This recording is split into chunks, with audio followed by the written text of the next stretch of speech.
Ma'asyiral muslimin jamaah Jumat rahimakumullah. Sesungguhnya ada satu ibadah yang nilainya lebih tinggi di sisi Allah Subhanahu wa taala. Tidak ada pada bulan-bulan lainnya kecuali bulan Zulhijjah. Ibadah tersebut adalah ibadah kurban. Mengalirkan darah daripada sunnah kurban. Sebagaimana Allah Subhanahu wa taala memerintahkan kepada kita yang terdapat pada surat Al-Kautsar. A'udzubillahi samil alim minasyaitonir rajim. Inna a'tainakal kautsar fasalli lirabbika wanhar. Inna sani'aka huwal abtar. Sesungguhnya kami telah memberikan kepadamu nikmat yang banyak. Maka tunaikanlah salat karena Tuhanmu dan berkurbanlah. Sesungguhnya orang-orang yang membenci kamu adalah dia yang terputus.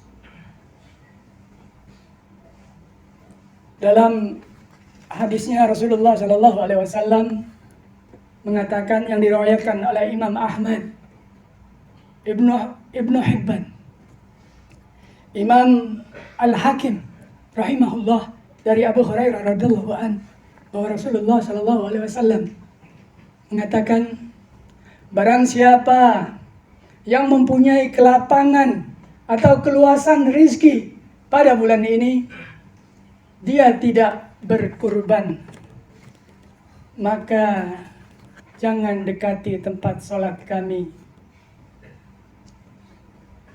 Itu yang dikatakan oleh Rasulullah Shallallahu Alaihi Wasallam. Untuk itu pada kesempatan ini, di kesempatan yang mulia, di tempat yang mulia, Al-Fakir mohon diizinkan untuk menyampaikan beberapa hal yang menyangkut tentang ibadah kurban. Mungkin banyak kurangnya, tapi semoga manfaat, menambah semangat kita untuk berkurban, sehingga kurban pun dilakukan dengan dan tuntunan daripada Rasulullah Sallallahu Alaihi Wasallam, sehingga diterima oleh Allah Subhanahu Wa Taala. Hal yang mesti kita pahami, hendaklah yang pertama, hendaklah tetap melakukan kurban bagi yang mampu melakukannya. Ibadah kurban adalah sunnah. Ibadah kurban adalah sunnah muakkadah, sunnah yang dikuatkan menurut para ulama, dan itu ditujukan buat orang-orang yang mampu melaksanakannya. Imam Syafi'i rahimahullah sendiri menganggap hukum ibadah kurban adalah sunnah. Dalam hal ini, ia menyatakan bagi yang mampu jangan sampai ditinggalkan. Ia tidaklah memberikan keringanan untuk meninggalkan kurban buat orang yang mampu menunaikannya. Jadi kalau kita mampu, jangan ragu-ragu, laksanakan. Sebab ibadah kurban adalah bukan ibadah yang dilakukan hanya 1 tahun sekali. Ibadah kurban adalah bukan ibadah yang dilakukan seumur hidup sekali. Maaf. Ibadah kurban adalah ibadah yang harusnya bagi mereka yang mempunyai kelapangan, keluasan rezeki, harusnya dilakukan setiap tahun sekali.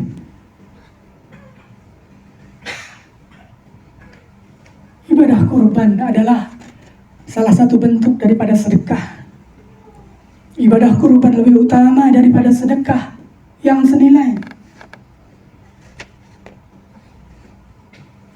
Ya, ibadah kurban itu harusnya hendaklah dilaksanakan buat orang-orang yang mempunyai kelapangan, keluasan rezeki di tiap tahunnya. Jangan sampai tidak melakukan. sedekah itu tidak akan mengurangi harta.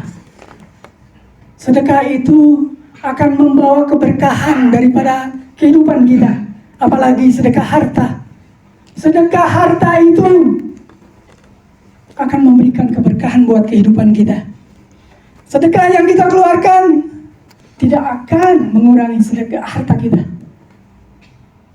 Seperti yang dijanjikan oleh Allah Subhanahu wa taala dalam surat As-Saba ayat 39. Wa ma anfaqtum min syai'in fa huwa yuhlifuhu wa huwa khairur raziqin. Apa saja yang kamu nafkahkan, Allah akan menggantinya. Apa saja yang kamu nafkahkan, Allah akan menggantinya. Karena dialah pemberi rezeki yang sebaik-baiknya. Hadirin jamaah Jumat rahimakumullah. Hal lain yang mesti kita perhatikan dalam ibadah kurban ini,